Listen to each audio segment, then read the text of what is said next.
কুড়িগ্রামে জমি সংক্রান্ত বিরোধের জেরে সংঘর্ষে নিহত ৩। খুলনায় আদালতের প্রধান ফটকের সামনে গোলাগুলিতে আহত ২ জনের হাসপাতালে মৃত্যু। দেখলাম যে ২-৩ লোক ২-৩টা ফায়ার করলো আর ওই দিক চলে গেল মোটরসাইকেলে। এতটুকু, তাদেরকে আমি চিনতেও পারিনি। গুলির আওয়াজ শুনে এখানে এসে দেখি যে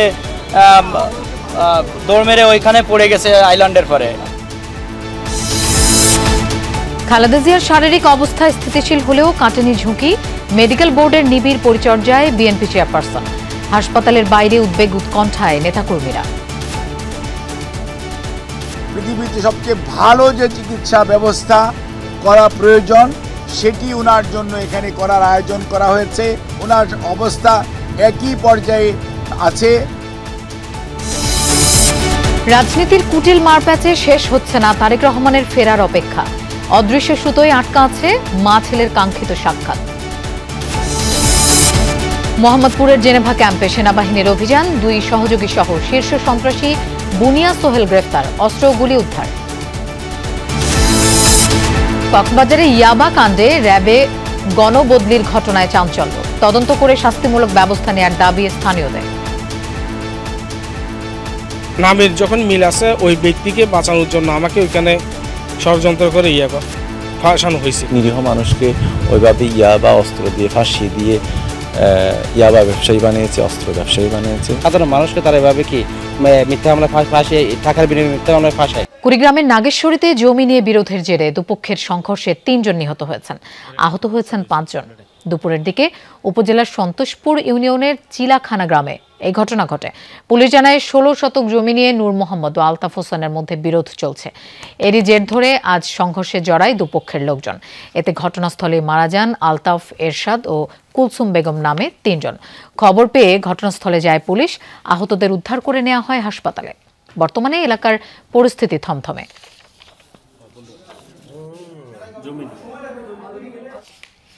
দর্শক, আমরা এই ব্যাপারে আরো জানবো। আমাদের সহকর্মী নাজমুল হোসেন আমাদের সাথে যোগ দিচ্ছেন। নাজমুল, সংঘর্ষের পর এই মুহূর্তে সেখানে কি পরিস্থিতি দেখছেন, আর এই ঘটনা সম্পর্কে একটু বিস্তারিত জানতে চাই।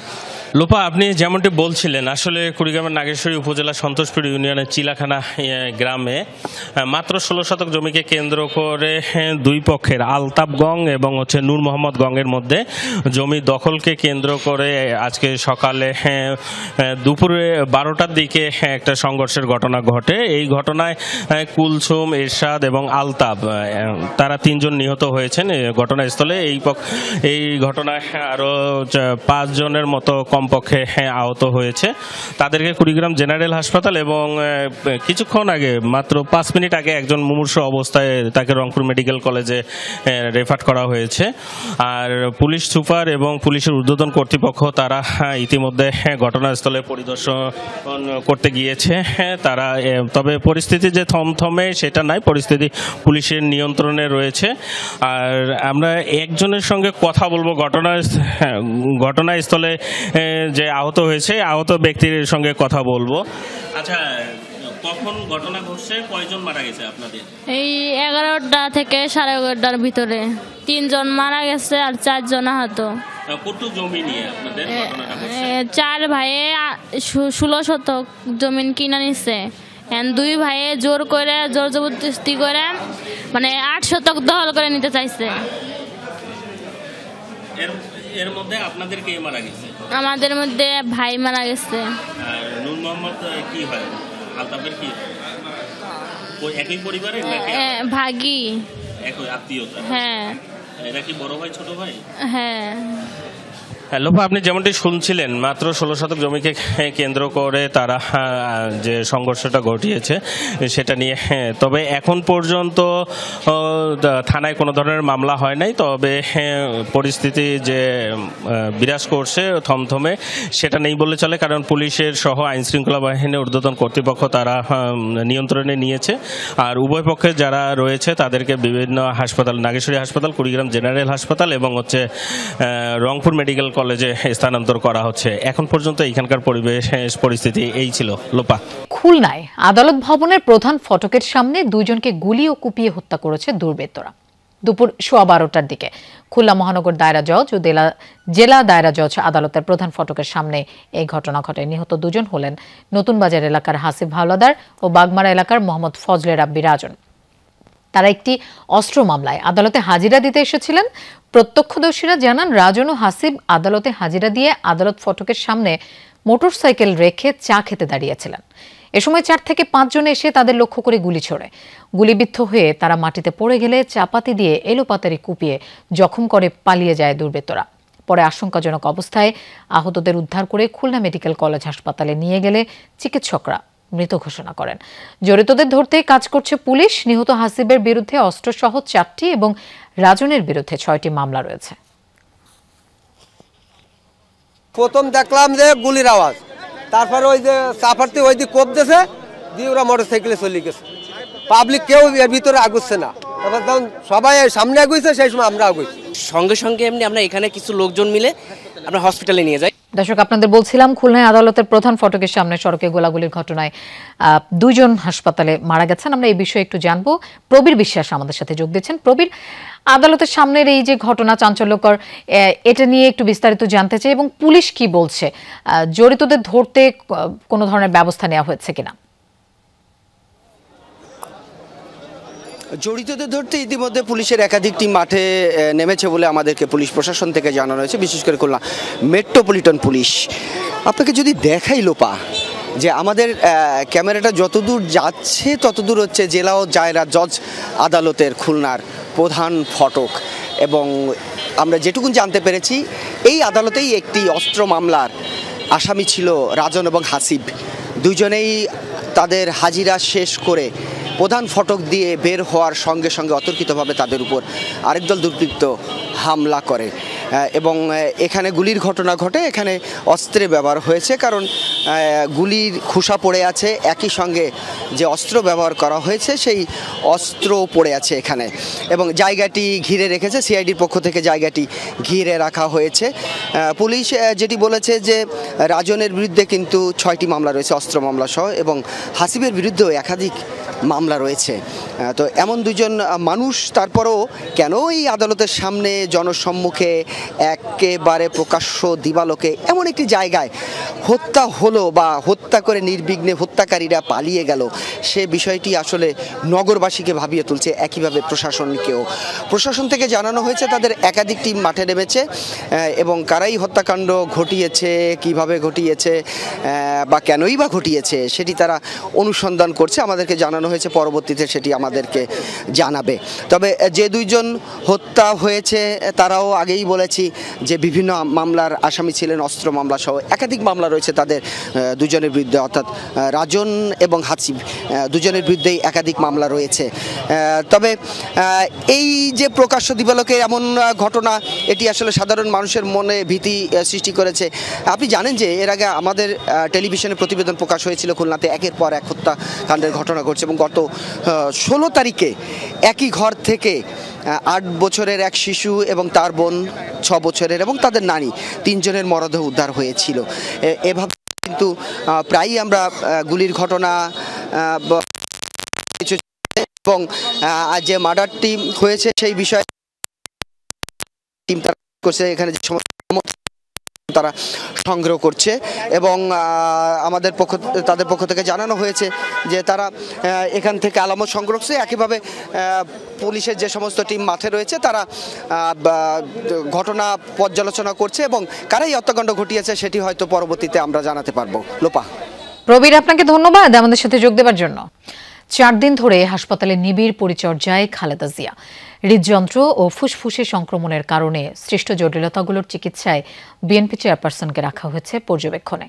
যুক্তরাজ্যের জনস হপকিন্স, যুক্তরাষ্ট্রের মাউন্ট সিনাই হাসপাতালের বিশেষজ্ঞ দল, সৌদি আরব, সিঙ্গাপুর ও চীনের ডাক্তারদের সঙ্গে যৌথভাবে আলোচনা করে চিকিৎসা পরিকল্পনা নির্ধারণ এবং প্রয়োগ করা হচ্ছে। একটি রোগের চিকিৎসা যাতে অন্যটির উপর বিরূপ প্রভাব না ফেলে সেদিকেও সতর্ক দৃষ্টি রাখা হচ্ছে। ডাক্তাররা বলছেন তিনি চিকিৎসায় সাড়া দিচ্ছেন এবং বর্তমানে তার অবস্থা স্থিতিশীল, তবে সামগ্রিক ঝুঁকি এখনো কাটেনি। শনিবার রাত 9টায় এক ব্রিফিংয়ে খালেদা জিয়ার ব্যক্তিগত চিকিৎসক এবং দলের স্থায়ী কমিটির সদস্য doctor AZ M Zahid Hossain জানান, খালেদা জিয়াকে বিশ্বের সেরা চিকিৎসা দেওয়ার ব্যবস্থা করা হয়েছে দেশেই।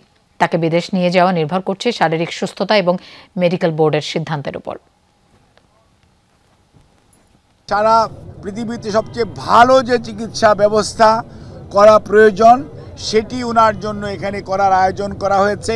ওনার অবস্থা একই পর্যায়ে আছে এবং এটাকে আমরা ডাক্তারি ভাষায় যদি বলি অর্থাৎ শি ইজ মেনটেইনিং দি ট্রিটমেন্ট, অর্থাৎ চিকিৎসকরা যে চিকিৎসা দিচ্ছে এই চিকিৎসা উনি গ্রহণ করতে পারছেন। আর বিদেশ যাওয়ার বিষয়টি নির্ভর করছে সার্বিকভাবে শারীরিক সুস্থতা এবং মেডিকেল বোর্ডের সিদ্ধান্ত এবং সুপারিশের পরিপ্রেক্ষিতেই। জটলা সৃষ্টিতে দলীয় নিষেধাজ্ঞা সত্ত্বেও মনকে আটকাতে পারছেন না বিএনপি নেতাকর্মীরা। বেগম খালেদা জিয়ার অবস্থা সংকটাপন্ন শোনার পরই দেশের বিভিন্ন প্রান্ত থেকে ভক্তরা জড়ো হচ্ছেন হাসপাতালের সামনে। গভীর রাত পর্যন্ত অপেক্ষার মাঝে কেউ করছেন কোরআন তেলাওয়াত, কেউ বা করছেন প্রার্থনা। সবার প্রত্যাশা দ্রুতই সুস্থ হয়ে উঠবেন বেগম জিয়া।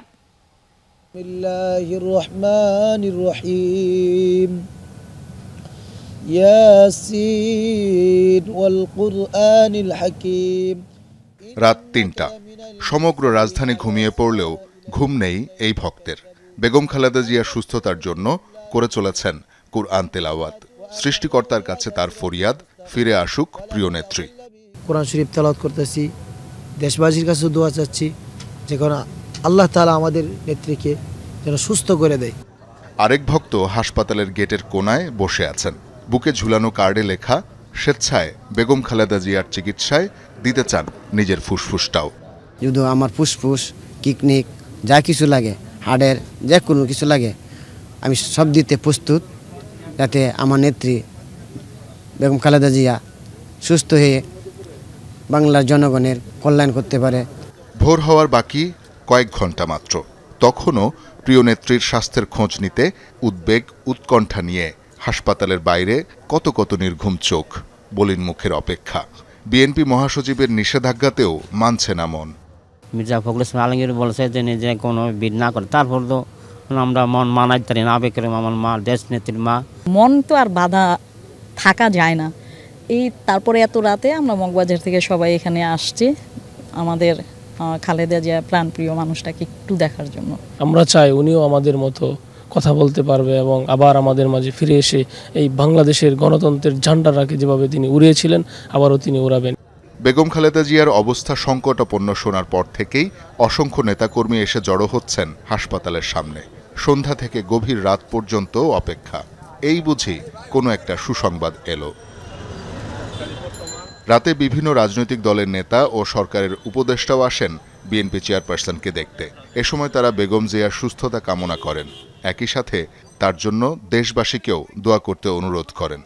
বাংলাদেশ একটি এখন গণতান্ত্রিক রূপান্তরের যে সময় পার করছে, এই সময় আসলে বাংলাদেশের মানুষ বেগম খালেদা জিয়ার ব্যাপারে যে কোনো ধরনের খারাপ সংবাদের জন্য প্রস্তুত না, এবং আমরা প্রত্যাশা করি যে তিনি দ্রুতই সুস্থ হবেন এবং বাংলাদেশের এই গণতান্ত্রিক উত্তরণের যে প্রক্রিয়া সেটাও তিনি দেখে যাবেন। কেউ বিএনপি করে না, ছাত্রদল করে না, যুবদল করে না, মসজিদ, মাদ্রাসায়, মন্দির, প্যাগোডা, গির্জায় দোয়ার আয়োজন করছে।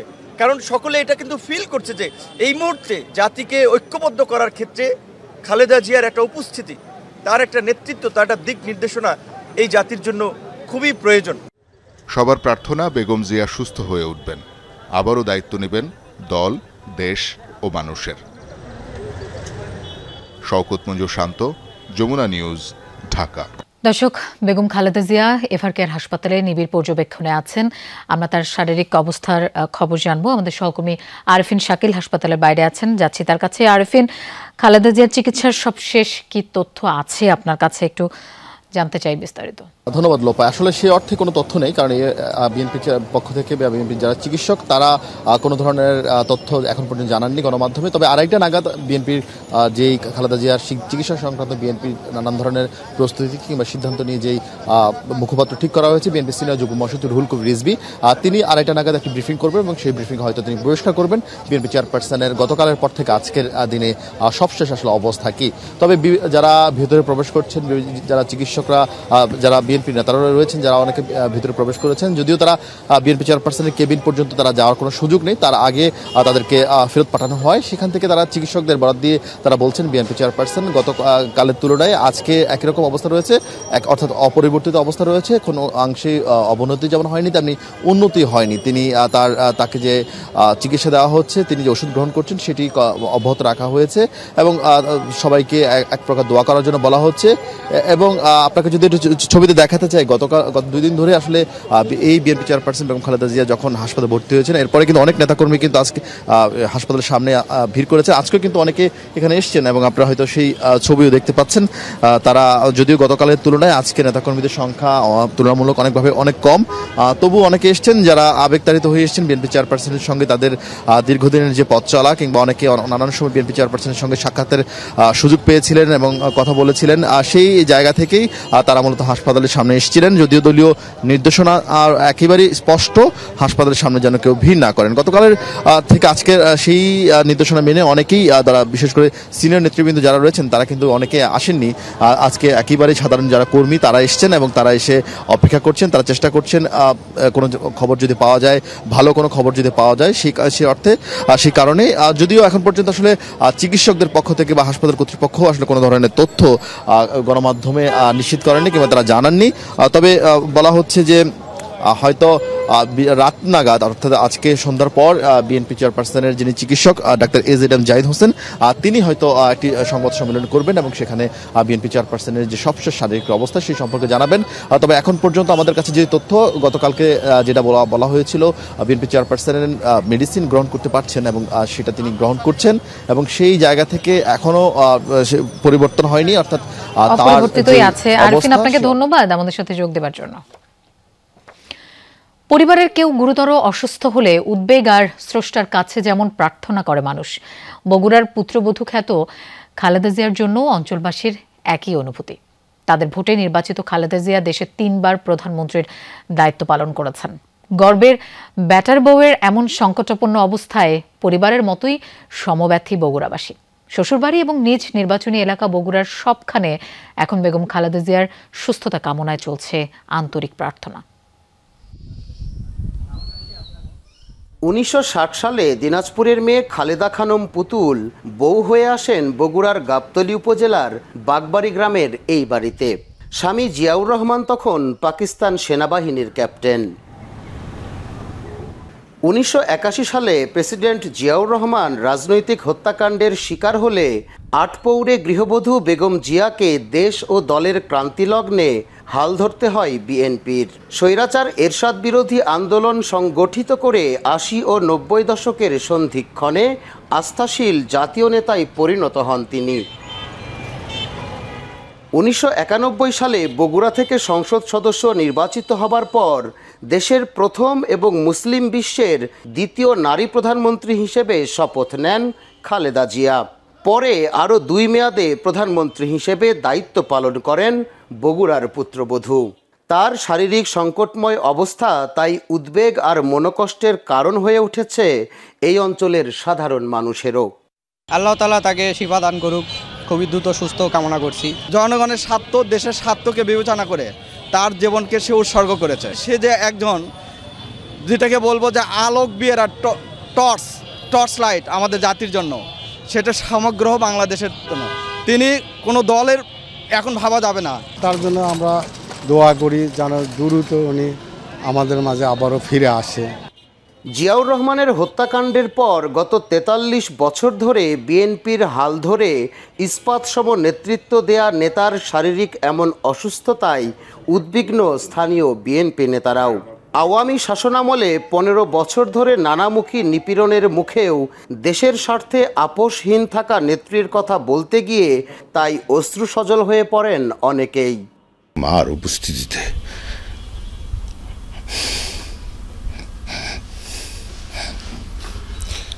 আমাদের মহান নেতা আগামী দিনে রাষ্ট্র পরিচালনার দায়িত্ব গ্রহণ করবে, এইটুকু আমরা প্রত্যাশা করছি। এটাই যেন আল্লাহ পাক আমাদের এই দাবি পূরণ করে, এটুকুই। আজকে অসুস্থ, আমরা দেশবাসীর কাছে দোয়া প্রার্থনা করছি আপনারা সকলে তার জন্য দোয়া করবেন, উনি যেন সুস্থ হয়ে আমাদের মাঝে ফিরে আসে। এটাই আমি দেশবাসীকে এই মুহূর্তে সবার কাছে আহ্বান জানাবো। 90-এর গণ অভ্যুত্থানে রাজপথে থেকে আর 24-এর গণ অভ্যুত্থানে কারাবন্দি থেকেও সমান স্পিরিট ও ঐক্যের প্রতীক হয়ে থাকা খালেদা জিয়া সুস্থ হয়ে আবারও ফিরবেন রাজনীতিতে জেলা জুড়ে শুক্রবার থেকেই চলছে প্রার্থনা। প্রিয় নেত্রীর সুস্থতায় কেউ রাখছেন রোজা, কেউ করছেন মানত। বগুড়ার প্রতিটি মানুষ খালেদা জিয়ার জন্য দোয়া করছেন, রোজা রাখছেন, মানত করছেন যে আমাদের প্রিয় নেত্রী সাবেক প্রধানমন্ত্রী আল্লাহ পাক তাকে যেন সুস্থ করে নিয়ে আসেন। আসন্ন ত্রয়োদশ জাতীয় সংসদ নির্বাচনে বগুড়া 7 আসন থেকে বেগম জিয়াকে আবারও মনোনয়ন দিয়েছে বিএনপি। মেহেরুল সুজান, যমুনা নিউজ, বগুড়া। কুষ্টিয়ায় 6 জনকে হত্যায় মানবতা বিরোধী অপরাধের মামলায় হাসানুল হক ইনুর বিরুদ্ধে অভিযোগ গঠন করে বিচার শুরুর আদেশ পুনর্বিবেচনা চেয়ে করা আবেদন খারিজ করে দিয়েছেন আন্তর্জাতিক অপরাধ ট্রাইব্যুনাল। হাসানুল হক ইনুর বিরুদ্ধে প্রথম সাক্ষ্য গ্রহণ হবে কাল। আজ আন্তর্জাতিক অপরাধ ট্রাইব্যুনাল 2-এ আদেশ দেন। এ সময় হাসানুল হক ইনুর আইনজীবীরা দাবি করেন হত্যাকাণ্ডের সঙ্গে ইনুর সম্পৃক্ততা নেই। পরে চিফ প্রসিকিউটর বলেন, ট্রাইব্যুনালে মানবতা বিরোধী অপরাধের বিচার হচ্ছে। জুলাই বিপ্লবকে তথাকথিত বলে মন্তব্য করে ইনু রাষ্ট্রদ্রোহিতা করেছেন। পরে অভিযোগ গঠনের পুনর্বিবেচনা খারিজ করা হয়। পরে এ মামলায় প্রসিকিউশন সূচনা বক্তব্য উপস্থাপন করেন। শেখ হাসিনার মামলার রায় ঘিরে টেলিভিশনের টকশো অনুষ্ঠানে আদালত অবমাননায় বিএনপি নেতা ফজলুর রহমানকে 8 ডিসেম্বর ওকালতির সনদ সহ ট্রাইব্যুনালে হাজির হয়ে ব্যাখ্যা দিতে নির্দেশ দিয়েছেন ট্রাইব্যুনাল। এদিন ট্রাইব্যুনাল বলেন আদালত রাষ্ট্রের অংশ, ফলে তার বক্তব্য রাষ্ট্রদ্রোহিতার শামিল। এদিকে চানখারপুলে 6 জনকে হত্যা মামলায় আসামি আরশাদ হোসেনের পক্ষে সাফাই সাক্ষ্যের জন্য 8 ডিসেম্বর ধার্য করেছেন ট্রাইব্যুনাল। রাজধানীর মোহাম্মদপুরে শীর্ষ সন্ত্রাসী বুনিয়া সোহেল ও তার 2 সহযোগীকে গ্রেফতার করেছে সেনাবাহিনী। অভিযানে যুক্তরাষ্ট্রের তৈরি 2টি পিস্তল এবং 6 রাউন্ড গুলি উদ্ধার করা হয়েছে। সেনাবাহিনী জানিয়েছে শনিবার সন্ধ্যায় মোহাম্মদপুরের জেনেভা ক্যাম্প এলাকায় সোহেলকে তার প্রতিপক্ষ গ্রুপ গণপিটুনি দিচ্ছে এমন খবর পান তারা। পরে সেনাবাহিনীর 3টি টহল দল দ্রুত ঘটনাস্থলে পৌঁছে গুরুতর আহত অবস্থায় তাকে উদ্ধার করে। পরে শহীদ সোহরাওয়ার্দী মেডিকেল কলেজ হাসপাতালে নিয়ে যায়। ঘটনার পরপরই হাসপাতাল এবং শেরেবাংলা আর্মি ক্যাম্পের আশপাশে সন্দেহজনকভাবে ঘোরাফেরা করতে দেখা যায় তার 2 সহযোগী নয়ন ও রাব্বিকে। সেনা টহল দল তাদের শনাক্তের পর আটক করে। পরবর্তীতে তাদের দেয়া তথ্যের ভিত্তিতে রাত 1টার দিকে সেনাবাহিনীর 6টি টহল দল মোহাম্মদপুরের বিভিন্ন এলাকায় পৃথক অভিযান চালায়। উদ্ধার করা হয় যুক্তরাষ্ট্রের তৈরি 2টি পিস্তল এবং 6 রাউন্ড গুলি। ইয়াবাকাণ্ডে জড়ানোর অভিযোগে কক্সবাজারের বেশ কয়েকজন র্যাব সদস্যকে একযোগে বদলি এখন টক অব দ্য টাউন। রক্ষকই যখন ভক্ষকের ভূমিকায় অবতীর্ণ হওয়ায় ক্ষুব্ধ হয়েছে স্থানীয়রা। অপরাধে জড়িতদের বিরুদ্ধে শাস্তিমূলক ব্যবস্থা গ্রহণের দাবি জানিয়েছেন তারা। অন্যদিকে অভিযোগের তদন্ত চলছে বলে জানিয়েছে র্যাব সদর দফতর। গত 6 সেপ্টেম্বর কক্সবাজারের উখিয়া রোহিঙ্গা ক্যাম্প লাগোয়া কোতুবালং পশ্চিমপাড়ায় এক বসতঘরের টিনের চালের উপর থেকে 89,600 পিস ইয়াবাসহ 2 নারীকে আটক করে র্যাব 15। না আর মাঝে তারা হতুন জিনিস পাই ইনহনা আর ন জানি ন ফোনি ন দেখি উদাহরণ দিন। অভিযানে নগদ 16,71,830 টাকা উদ্ধার দেখানো হয়। সাদ্দাম হোসেন, মহিউদ্দিন, যুবদল নেতা হেলাল উদ্দিন সহ 8 জনকে পলাতক দেখিয়ে উখিয়া থানায় মামলা হয়। এজাহারে হেলালের সহযোগী ও স্থানীয় শামসুল আলমের পুত্র যুবদল নেতা মোহাম্মদ সেলিমের ঠিকানা ঠিক রেখে পিতার নাম লেখা হয় মোহাম্মদ ইসলাম। এজাহারে উল্লেখিত সেলিমকে বাঁচাতে মোহাম্মদ ইসলামের পুত্র কক্সবাজারের স্থানীয় সংবাদকর্মী সেলিম উদ্দিনকে ফাঁসিয়ে দেয় র্যাব। নামের যখন মিল আছে ওই ব্যক্তিকে বাঁচানোর জন্য আমাকে ওইখানে ষড়যন্ত্র করে ফাঁসানো হয়েছে। অন্যদিকে গত 26 সেপ্টেম্বর নীলা ইউনিয়নের লেদা এলাকায় অভিযানে শীর্ষ মাদক ব্যবসায়ী ডজন মামলার আসামি জাহাঙ্গীর আলমকে 7টি ইটের টুকরো ও 2টি কাঠের লাঠি সহ গ্রেফতার দেখায় র্যাব 15। উদ্ধারকৃত লক্ষাধিক ইয়াবা না দেখিয়ে আত্মসাতের অভিযোগ ওঠে। আসামির নাম, ঠিকানার তথ্য বিভ্রাট, ইয়াবা উদ্ধার করে কম দেখানো এবং আর্থিক কেলেঙ্কারি সহ নানা অভিযোগে র্যাব 15-এর অধিনায়ক সহ 3 শতাধিক সদস্যকে একযোগে বদলি করা হয়। এই স্বল্প সংখ্যক ব্যক্তি বা কর্মকর্তা এটার সাথে জড়িত, তাদেরকে আইনের আওতায় নিয়ে আসা হবে। কিন্তু মিডিয়াতে যেটা এসছে যে এটা সবাই অন্যায়ের সাথে জড়িত, বিষয়টা মোটেই সঠিক নয়। স্থানীয়দের অভিযোগ, এর আগেও সম গফুর নামে এক সংবাদকর্মীকে ইয়াবা দিয়ে ফাঁসিয়ে দিয়েছিল র্যাব। কক্সবাজারে আইন শৃঙ্খলা রক্ষাকারী বাহিনীর সদস্যদের ইয়াবা বাণিজ্যে ক্ষুব্ধ স্থানীয়রা। আইনিটা দেখলাম সেটা আসলে আমরা সাধারণ জনগণ হিসাবে সেটা মোটেও কাম্য ছিল না আমাদের। নিরীহ মানুষকে ওইভাবে ইয়াবা অস্ত্র দিয়ে ফাঁসিয়ে দিয়ে ইয়াবা ব্যবসায়ী বানিয়েছে, অস্ত্র ব্যবসায়ী বানিয়েছে। সাধারণ মানুষকে তারা এভাবে কি মিথ্যা মামলায় ফাঁসিয়ে, টাকার বিনিময়ে মিথ্যা মামলায় ফাঁসায়। অপরাধে জড়িতদের শুধুমাত্র বদলি না করে আইনের আওতায় আনার দাবি বিশিষ্টজনদের। আইনশৃঙ্খলা বাহিনী যারা এখানে পদায়ন হবে তাদেরকে আরও তাদের ব্যাপারে জেনে এবং যাতে তারা এই ধরনের কাজের সাথে লিপ্ত না হয়। শুধুমাত্র একটা বদলি হলো সেটা কিন্তু আসলে সমাধান না। অপরাধ যদি শতভাগ প্রমাণিত হয়, তারা যদি দোষী সাব্যস্ত হয়, তাহলে তাদেরকে এই চাকরি থেকেই একেবারে স্থায়ীভাবে বহিষ্কার করা দরকার। জুবাইদ ইবনে শাহাদাত, যমুনা নিউজ। শীত এলেও কমেনি ডেঙ্গুর প্রকোপ, থাকবে আরও 1 মাস। বর্তমানে দেশের বিভিন্ন হাসপাতালে ভর্তি 2000-এর বেশি ডেঙ্গু রোগী। গত 1 সপ্তাহে মারা গেছেন 21 জন। কীটতত্ত্ববিদরা বলছেন জানুয়ারিতে কমতে পারে এডিস মশাবাহিত এই রোগের প্রকোপ। শীত নেমেছে দেশ জুড়েই, পড়ছে কুয়াশা। কোথাও কোথাও তাপমাত্রা 13 ডিগ্রির নিচে। এডিস মশার বংশ বিস্তারের জন্য 25 ডিগ্রির বেশি তাপমাত্রা উপযুক্ত। শীতের এই সময়ে এডিস মশার বংশ বিস্তার হওয়ার কথা নয়। এরপরও থেমে নেই ডেঙ্গুর প্রকোপ। স্বাস্থ্য অধিদপ্তর বলছে গত 1 সপ্তাহে 4000-এর বেশি মানুষ ডেঙ্গু আক্রান্ত হয়ে হাসপাতালে ভর্তি হয়েছেন। রাজধানীর বাইরে এবার ডেঙ্গুর সবচেয়ে বেশি প্রকোপ ছিল বরগুনায়। এখন কিছুটা কমলেও জেলার বিভিন্ন হাসপাতালে চিকিৎসা নিচ্ছেন 39 জন। অনেক জেলাতেই এমন পরিস্থিতি। ডেঙ্গুর 30-40 বছরের একটা ধাক্কায় ঢুকছে, বিশেষত গ্রামাঞ্চলগুলো, এবং এটাতে মৃত্যুও বেশি হবে তুলনামূলকভাবে। অনেক লোক আক্রান্ত হবে এবং গরিব লোকরা আক্রান্ত হলে তারা সর্বশান্ত হয়ে যাবে, ক্যাটাস্ট্রফিক হেলথ এক্সপেন্ডিচার হবে। ডেঙ্গু আক্রান্তদের 3 ভাগের 2 ভাগই রাজধানীর বাইরে, তবে নেই মশা মারার তেমন উদ্যোগ। তাই পরিস্থিতি নিয়ন্ত্রণ নির্ভর করছে প্রকৃতির উপর। ডিসেম্বরেও ডেঙ্গুর প্রকোপ এবার বেশ ভালো আকারে থাকবে। অন্যান্য বছর যেমন শীতকালে ডিসেম্বর আসলে অনেক কমে যায় ডেঙ্গু, এবছর কিন্তু তা হবে না। এবছরের ডেঙ্গুর যে ঢেউ, এই ঢেউটি আঘাত করবে গিয়ে আগামী বছর জানুয়ারি পর্যন্ত। জানুয়ারির পর থেকে হয়তো ডেঙ্গুর প্রকোপটি অনেক কমতে শুরু করবে। মসকিউটো কন্ট্রোলটা ইম্পর্টেন্ট। এখন যেটা হয় যে ঢাকা বা শহরের মানুষরা যেই কারণে আক্রান্ত হন, যেই জায়গাগুলোতে মসকিউটো ব্রিডিংটা হয়, গ্রামে ওই মসকিউটো ব্রিডিং প্লেস কিন্তু ডিফারেন্ট।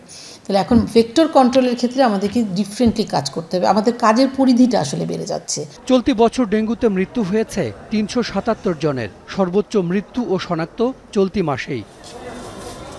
হাসান মিসবা, যমুনা নিউজ, ঢাকা। শান্তিকালীন পদক পেলেন বিমান বাহিনীর 40 জন কর্মকর্তা ও বিমান সেনা। সকালে বিমান বাহিনীর সদর দফতরে পদক তুলে দেন বাহিনীর প্রধান air chief marshal Hasan Mahmud Khan. পদক প্রদান শেষে প্রধান অতিথির বক্তব্যে তিনি বলেন, দেশের যে কোনো প্রয়োজনে নিরলসভাবে কাজ করবে বিমান বাহিনী। পদকের সংখ্যা আরও বাড়ানোর উদ্যোগ নেওয়া হয়েছে বলেও জানান তিনি। যারা পদক পাননি তাদের মন খারাপ না করে আগামীর জন্য প্রস্তুতি নেওয়ার আহ্বান জানান বিমান বাহিনী প্রধান। আত্মতৃপ্তির চাইতে বড় কোনো পদক নেই জানিয়ে উৎসাহ না হারানোর আহ্বান জানান air chief marshal Hasan Mahmud Khan. তিনি বলেন, সবার নিরলস পরিশ্রম বিমান বাহিনীকে অভীষ্ট লক্ষ্যে পৌঁছাতে সাহায্য করবে।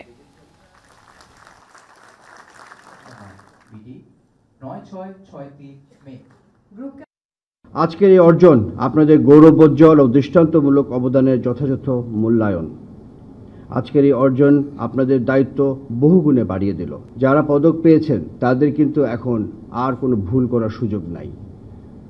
এখন যদি কোথাও আপনারা কোনো শৃঙ্খলা ভঙ্গ করেন বা আপনাদের কাজে কোনো গাফিলতি বা অবহেলা ধরা পড়ে, তাহলে এই অর্জন পুরোপুরি ভুল প্রমাণিত হয়ে যাবে। তাই আমি আশা করি এই অর্জনকে ভিত ধরে আপনারা ভবিষ্যতে আরও অনেক সাফল্য গাথা রচনা করবেন। 11তম গ্রেডে বেতন ভাতা নির্ধারণ সহ 3 দফা দাবিতে বিভিন্ন জেলায় কর্মবিরতি পালন করছেন দেশের প্রাথমিক বিদ্যালয়ের সহকারী শিক্ষকরা। সকাল থেকে রাজশাহীতে প্রাথমিকের পাঠদান বন্ধ রেখেছেন শিক্ষকরা। আগামীকাল থেকে বার্ষিক পরীক্ষা শুরুর কথা থাকলেও দাবি বাস্তবায়ন না হলে পরীক্ষায় অংশ না নেয়ার ঘোষণা দেন তারা। এর ফলে অনিশ্চয়তার মুখে পড়েছে রাজশাহী নগরী ও 9টি উপজেলার প্রাথমিক শিক্ষা ব্যবস্থা। এদিকে খুলনায় খাতা কলমে কর্মবিরতি পালন করলেও পরীক্ষার বিষয় বিবেচনায় নিয়ে শিক্ষার্থীদের ক্লাস নিচ্ছেন শিক্ষকরা। তাদের 3 দফা দাবিগুলো হচ্ছে বেতন স্কেল 11তম গ্রেডে উন্নীতকরণ, 10ম ও 16 বছর পূর্তিতে উচ্চতর গ্রেড সমস্যার সমাধান এবং শতভাগ বিভাগীয় পদোন্নতি দেওয়ার দাবি। 10ম গ্রেড বাস্তবায়নের দাবিতে সকাল 9টা থেকে 2 ঘন্টার কর্মবিরতি পালন করেছেন সারা দেশের মেডিকেল টেকনোলজিস্ট ও ফার্মাসিস্টরা। এর ফলে সকাল থেকে রংপুর মেডিকেল কলেজ হাসপাতালে সব পরীক্ষা নিরীক্ষা এবং ওষুধ বিতরণ কার্যক্রম বন্ধ ছিল। এতে ক্ষোভ প্রকাশ করেন সেবা নিতে আসা রোগীরা। দ্রুত সময়ের মধ্যে দাবি আদায় না হলে সারা দেশের মেডিকেল কলেজ ও হাসপাতালে কমপ্লিট শাটডাউন কর্মসূচি পালনের ঘোষণা দিয়েছেন টেকনোলজিস্ট ও ফার্মাসিস্টরা। জানান 3 দশক ধরে 10ম গ্রেডের দাবি জানিয়ে আসলেও তা বাস্তবায়নের কোনো উদ্যোগ নেই। একই দাবিতে চট্টগ্রাম, মুন্সিগঞ্জ সহ বিভিন্ন জেলায় কর্মবিরতি পালন করেন বিভিন্ন ইনস্টিটিউটে কর্মরত মেডিকেল টেকনোলজিস্ট ও ফার্মাসিস্টরা।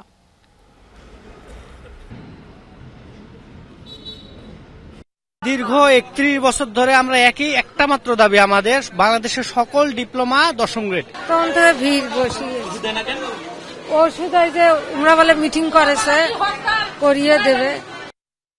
নার্সিং ও মিডওয়াইফারি অধিদপ্তরকে বিলুপ্ত করে অন্য অধিদপ্তরের সাথে একীভূত করার প্রস্তাবের প্রতিবাদে সারা দেশের বিভিন্ন হাসপাতালে 2 ঘন্টার কর্মবিরতি পালন করেছেন নার্সরা। সকাল 10টায় শুরু হয়ে কর্মবিরতি চলে বেলা 12টা পর্যন্ত। এতে চরম ভোগান্তিতে পড়েন চিকিৎসা নিতে আসা রোগীরা। এ সময় আন্দোলনকারীরা বলেন, স্বাস্থ্য উপদেষ্টার আশ্বাসের পর দীর্ঘ 14 মাসেও তাদের পেশাগত সংস্কার ও বিদ্যমান বৈষম্য নিরসনের দাবিগুলো বাস্তবায়ন হয়নি। দ্রুত সময়ের মধ্যে দাবি বাস্তবায়ন না হলে কমপ্লিট শাটডাউনের হুঁশিয়ারি দেন আন্দোলনকারীরা। চট্টগ্রাম কক্সবাজার মহাসড়ক 6 লেন করার দাবিতে 1 ঘন্টা ব্লকেট কর্মসূচি করেছেন স্থানীয়রা। সকালে নিরাপদ সড়কের দাবিতে সাতকানিয়ার কেরানীহাট অংশে জমায়েত হয় তারা। এতে সড়কের 2 পাশে কয়েক কিলোমিটার যানজটের সৃষ্টি হয়। আটকে থাকে পণ্যবাহী যানবাহন সহ গণপরিবহন। ভোগান্তিতে পড়ে সাধারণ মানুষ। পরে পায়ে হেঁটে গন্তব্যে পৌঁছাতে দেখা যায় অনেককে। এর আগে সড়কে অবস্থান নিয়ে দ্রুত সড়ক সম্প্রসারণের দাবি জানান বিক্ষুব্ধরা। অভিযোগ করেন, বিভিন্ন সময় দুর্ঘটনা হলেও নীরব ভূমিকা রাখছে সংশ্লিষ্ট কর্তৃপক্ষ। পরে প্রশাসনের আশ্বাসে কর্মসূচি তুলে নেওয়া হয়।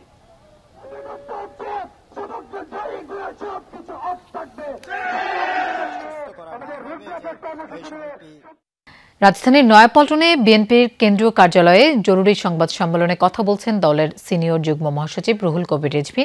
আমরা সরাসরি চলে যাচ্ছি তার বক্তব্যে। মানুষ আছেন বা তাদের জন্য যে প্রয়োজনীয় যে ব্যবস্থাগুলি দরকার সেই জন্য তাদেরকে দেখতে যারা যাবেন বা তাদের কাজে লাগবে যে বিষয়গুলো সেটা বিঘ্ন ঘটছে।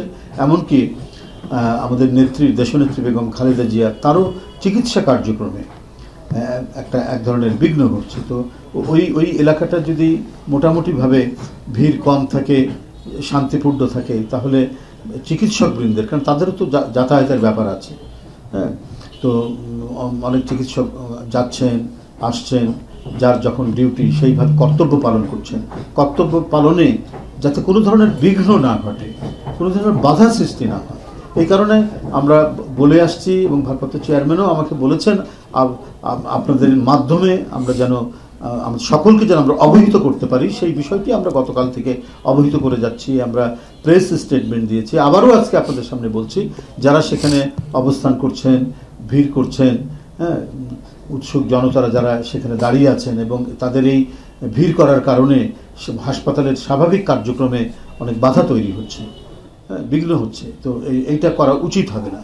এই জন্য বলছি যে সমস্ত মানুষ, দলের নেতাকর্মী তারা নিজ নিজ অবস্থানে, বাসায় থাকলে বাসায় সবাইকে নিয়ে দোয়া করুন, মসজিদে গিয়ে বলুন দোয়া করার জন্য, যার যার অবস্থানে থেকে করুন, কিন্তু হাসপাতালের সামনে আপনারা কেউ ভিড় করবেন না। এটাই হচ্ছে একান্ত। উৎসব মুখর পরিবেশে চলছে ঢাকা রিপোর্টার্স ইউনিটি ডিআরইউ এর কার্যনির্বাহী কমিটির নির্বাচন। সকাল থেকেই সেগুনবাগিচার শফিকুল কবির মিলনায়তনে ভিড় করছেন ভোটাররা। সকাল 9টায় শুরু হওয়া এই ভোট গ্রহণ চলবে বিকেল 5টা পর্যন্ত। এবারের নির্বাচনে 21টি পদে প্রতিদ্বন্দ্বিতা করছেন 40 জন প্রার্থী। মোট ভোটার সংখ্যা 1952 জন। কয়েকটি পদে একাধিক প্রার্থী না থাকায় বিনা প্রতিদ্বন্দ্বিতায় এরই মধ্যে নির্বাচিত হয়েছেন কয়েকজন প্রার্থী।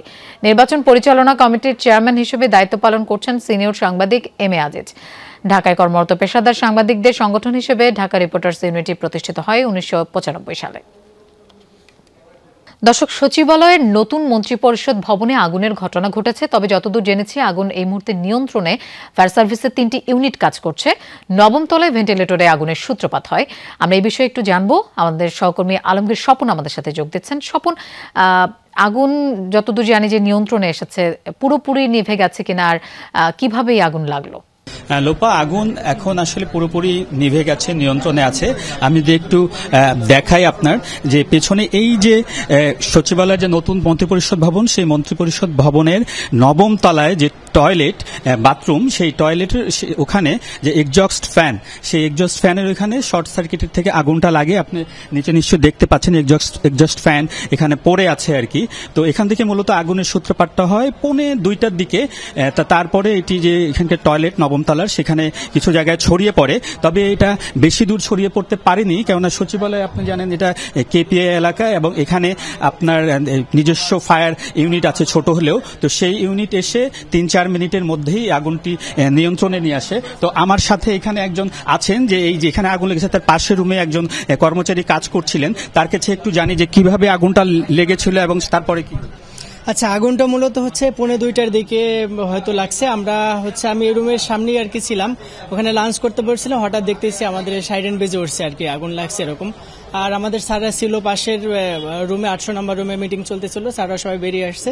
তখন দেখতে পেলাম একেবারে এই ফ্লোরটা ধোঁয়ায় আচ্ছন্ন হয়ে গেছে। তো এদিকে এসে দেখলাম যে আমাদের এখানে যে অ্যাডজাস্ট ফ্যান যেটা আছে এটা জ্বলতেছে, আর নিচে এখানে কি যে প্লাস্টিকের যে পদার্থ যেটা আছে ওটা জ্বলতেছে। তো পরবর্তীতে আমরা সবাই স্যাররা যারা ছিলাম তাড়াতাড়ি করে নিচে চলে গেছি আর কি, সিঁড়ি। সচিবালয় এই ভবনটিতে, এটি নতুন মন্ত্রিপরিষদ ভবন, এবং এই ভবনটিতে গত মার্চেই কিন্তু অফিস শুরু হয়েছে। তো এর মধ্যে এই যে শর্ট সার্কিটে আগুনের ঘটনা, তো এখান কর্মচারীরা এখানে প্রশ্ন তুলছেন যে বেশি দিন হয়নি, এর মধ্যেই যে কেবলগুলো এখানে ইউজ করা হয়েছে সেটি কত আসলে নিরাপত্তার জন্য কতটা হুমকি, বা ভালো কেবল ইউজ করা হয়নি বলে প্রশ্ন উঠছে। আপনি জানেন যে গত সেপ্টেম্বরে ভয়াবহ আগুনের ঘটনা ঘটেছিল সচিবালয়ের যে 7 নম্বর ভবন, সেটির 5টি ফ্লোর পুড়ে গিয়েছিল। তো এই অবস্থায় আবারও আগুন আতঙ্ক কাটালো সচিবালয়ের কর্মকর্তা কর্মচারীরা, এবং এখানে যে সিস্টেম আছে, এখানে যে ইলেকট্রিক তার যেসব ইউজ করা হয়েছে সেগুলোর রিপেয়ার ঠিকমতো করা বা ঠিকমতো করা হয়নি, সেই বিষয়গুলিতে তারা কোশ্চেন তুলছেন। তবে এখন আগুন নিয়ন্ত্রণে, আগুনের কারণ এটা তদন্ত কমিটি নিশ্চয় হবে, তারপরে জানা যাবে যে কিভাবে লেগেছে। যদিও প্রাথমিকভাবে জানা যাচ্ছে যে এটা শর্ট সার্কিটের কারণেই লেগেছে। লোপা, ভেনেজুয়েলার আকাশসীমা বন্ধে ডোনাল্ড ট্রাম্পের ঘোষণার নিন্দা জানিয়েছেন প্রেসিডেন্ট নিকোলাস মাদুরো। শনিবার প্রকাশিত এক বিবৃতিতে মার্কিন প্রেসিডেন্টের এমন নির্দেশকে সাম্রাজ্যবাদী আচরণ আখ্যা দিয়েছে দেশটির পররাষ্ট্র মন্ত্রণালয়। ভেনেজুয়েলার সার্বভৌমত্বে আঘাতের অভিযোগও করেছে। দাবি, দেশটির জনসাধারণের উপর যুক্তরাষ্ট্রের আরও একটি অবৈধ ও অযৌক্তিক আগ্রাসন প্রতিষ্ঠা করতে চাইছে যুক্তরাষ্ট্র। অন্যদিকে ওয়াশিংটন আবারও দাবি করেছে মাদক চোরাচালানের বিরুদ্ধে এই অভিযান। ভেনেজুয়েলা ঘিরে কি সত্যিই বাড়ছে যুদ্ধের দামামা, নাকি নিকোলাস মাদুরো প্রশাসনকে চাপে ফেলতে কৌশল প্রয়োগ করছে যুক্তরাষ্ট্র? বিশ্লেষকরা বলছেন কারাকাসে ক্ষমতার বদলই ওয়াশিংটনের মূল লক্ষ্য। তাই হয়তো মাদুরোকে চোখ রাঙানি দিতেই ক্যারিবীয় অঞ্চলে এই সামরিক তৎপরতা। জরিপ বলছে লাতিন দেশটিতে পূর্ণাঙ্গ সামরিক অভিযানের সমর্থন নেই বেশিরভাগ মার্কিনের। এমন পরিস্থিতিতে ভেনেজুয়েলায় সরাসরি হামলা না হলেও যুক্তরাষ্ট্রের মাদুরো বিরোধী গোপন তৎপরতা বন্ধ হবে না বলেই মনে করেন বিশ্লেষকরা। ক্যারিবিয়ান সাগরে যুক্তরাষ্ট্রের রণপ্রস্তুতি, যুদ্ধজাহাজ, পারমাণবিক শক্তিসম্পন্ন সাবমেরিন তো আছেই, মোতায়েন করা হয়েছে বিশ্বের সবচেয়ে বড় রণতরী জেরাল্ড আর ফোর্ড। কেবল তাই নয়, ক্যারিবীয় অঞ্চলে 20 বছর ধরে পরিত্যক্ত পুয়ের্তো রিকো নৌঘাঁটি সংস্কারের পর গেল কয়েকদিন ধরে সেখানে চলছে সামরিক মহড়া।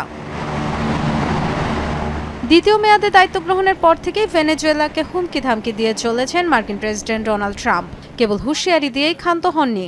গত কয়েক মাসে মাদক বিরোধী অভিযানের নামে ক্যারিবিয়ান সাগরে দফায় দফায় অভিযান চালিয়েছে মার্কিন বাহিনী। সম্প্রতি ভেনেজুয়েলা ভূখণ্ডে স্থল অভিযানের হুমকি জোরদার করেছেন মার্কিন প্রেসিডেন্ট। এমন পরিস্থিতিতে তুঙ্গে আরেকটি যুদ্ধের শঙ্কা। তবে কি সত্যি ভেনেজুয়েলায় হামলা চালাবে যুক্তরাষ্ট্র? ট্রাম্প ক্ষমতায় আসার পর দেখেছি যাদের সাথে ঝামেলা, যেমন রাশিয়া, ইরান, চীনের মতো দেশগুলোকে শুল্ক নিষেধাজ্ঞা অথবা কূটনৈতিক চাপের মাধ্যমে ঘায়েল করতে চেয়েছে।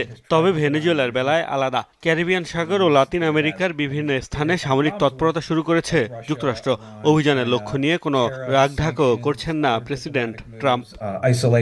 বিশ্লেষকরা বলছেন, পূর্ণাঙ্গ অভিযান চালাতে নানা হিসেব নিকেশ করতে হবে মার্কিন প্রশাসনকে। বিশেষ করে জরিপ বলছে লাতিন দেশটিতে পূর্ণাঙ্গ সামরিক অভিযানের সমর্থন নেই বেশিরভাগ মার্কিনীর। এমন পরিস্থিতিতে সরাসরি ভেনেজুয়েলায় হামলা নাও হতে পারে বলে মনে করছেন অনেকেই।